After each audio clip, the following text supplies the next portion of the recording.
Welcome to reel connect. Sekhar Kammula చాలా silent అయిపోయాడు కదా. కుబేరా సినిమా తర్వాత అసలు ఏ సినిమా తీస్తారని fans in the sense Sekhar Kammula కంటూ కూడా ఒక సెక్షన్ ఆఫ్ ఫ్యాన్స్ అనేది ఉన్నారు. ఎందుకంటే అతని సినిమాలన్నీ కూడా కొంచెం డిఫరెంట్గా ఉంటాయి.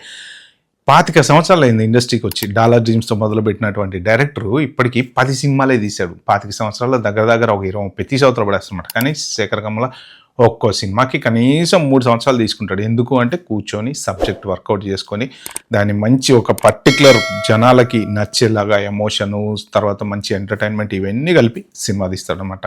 లవ్ స్టోరీలకి ఫేమస్ మొత్తానికి మన శేఖర్ కమ్ల. ఏంటంటే మంచి ఫ్యాంటసీ స్టోరీలతో పాటు, రామ్కామ్తో పాటు, లవ్ స్టోరీలతో పాటు అన్ని రకాల కూడా సబ్జెక్ట్ని బాగా హ్యాండిల్ చేస్తారు. హ్యాపీ డేస్ అయితే ఇప్పటికీ హ్యాపీ డేస్ సినిమా జనాలలో అలా మైండ్లో నిలిచిపోయింది. కాలేజీ లైఫ్ అంటే ఎట్లా ఉంటుంది అని చూపించినటువంటి గొప్ప అద్భుతమైన డైరెక్టర్. ఆనంద్ సినిమా అసలు ఇప్పటికీ చూసినా కూడా ఆనంద్ సినిమా ఒక మంచి కాఫీ లాంటి సినిమా. కాఫీ తాగుతూ చూస్తే చాలా బాగుంటుంది. అలాంటిది ఇక రీసెంట్గా కుబేరా ఓకే బాగానే ఉంది, కానీ కొంత నెగిటివ్ టాక్, కొంత పాజిటివ్ టాక్. తెలుగులో బాగానే నడిచింది, కానీ తమిళ్లో అంత అనుకున్నంత సక్సెస్ అయితే కాలేదు. కానీ బట్ ఓవరాల్గా చూసుకుంటే కుబేరా పర్లేదు. అంటే శేఖర్ కమ్లకు అనుకున్నటువంటి ఆ సబ్జెక్ట్ కానీ అది కానీ ఇది కానీ చాలా మంది అనడం ఏంటంటే కొంచెం హ్యాండిల్ చేసి ఉంటే బాగుండేది అని చెప్పి అనుకున్నారు. బట్ ఓవరాల్గా అయితే సినిమా అయితే బాగానే నడిచింది పర్ఫెక్ట్గానే.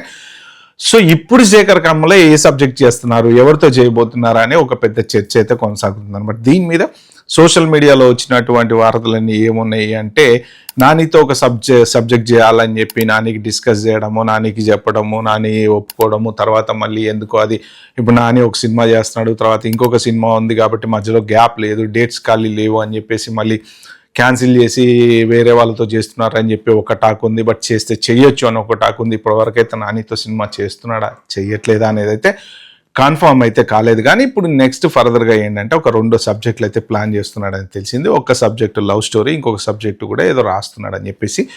ఎందుకంటే ఆయన ఓన్గా కూర్చొని కష్టపడి నెమ్మదిగా రాసుకుంటుంటాడు కాబట్టి సబ్జెక్టులు అయితే చాలా స్ట్రాంగ్. అయితే ఏంటంటే ఇప్పుడు నాగ చైతన్యతోటి మళ్ళీ నెక్స్ట్ సినిమా చేయబోతున్నాడా అని ఇండస్ట్రీలో టాక్ అయితే నడుస్తుంది అనమాట. ఎందుకంటే మీకు తెలుసు కదా, నాగ చైతన్యతో ఒక మంచి హిట్ అయితే ఇచ్చాడు. అంటే నాగ చైతన్య లవ్ స్టోరీ ఇంతకుముందు నాగ చైతన్య చేసినటువంటి క్యారెక్టర్స్ కన్నా ఒక డిఫరెంట్ క్యారెక్టర్ అనమాట దాంట్లో. అంటే డ్యాన్స్ అని అదని మంచి మంచి పాటలు, తర్వాత ఒక మంచి లవ్ స్టోరీ తీసుకొచ్చి దాన్ని కొంత బ్యాక్గ్రౌండ్ స్టోరీ యాడ్ చేసి అది మాత్రం ఒక సూపర్ సక్సెస్ అయిన సినిమా అనమాట. లవ్ స్టోరీ వచ్చేసి వదిలేస్తావా నన్ను?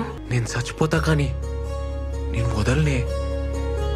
సో ఇప్పుడు మళ్ళీ అదే నాగ చైతన్యకి స్టోరీ చెప్పాడు. నాగ చైతన్య ఓకే అన్నాడు. వాళ్ళిద్దరు కాంబోలో ఇంకొక సినిమా రాబోతుంది అని న్యూస్ అయితే చక్కర్లు కొడుతున్నాయి. మరి ఏది ఎంతవరకు అఫీషియల్గా అనౌన్స్మెంట్ చేస్తే తెలుస్తుంది. కానీ దాంతోపాటు ఇంకొక సినిమా కూడా వర్కౌట్ చేస్తున్నాడు. ఇంకొక సినిమా కూడా స్టోరీ రెడీ అవుతుంది. మోస్ట్ ప్రాబబ్లీ కొన్ని రోజుల్లో అనౌన్స్ చేస్తాడు అని చెప్పైతే సినీ వర్గాలలో సోషల్ మీడియాలో న్యూస్ అయితే విచ్చలవిడిగా రచ్చ చేస్తుంది అనమాట. సో చూద్దాం మనం నాగ చైతన్యతోటి మళ్ళీ ఇంకొక block buster hit Sekhar Kammula తీసుకురాబోతున్నాడా, లేదు అది వర్కౌట్ కాలేదని ఇంకెవరినైనా ఎత్తుకుంటాడా ఏంటనేది తెలియదు అనమాట. Okay friends, bye bye, have a good day.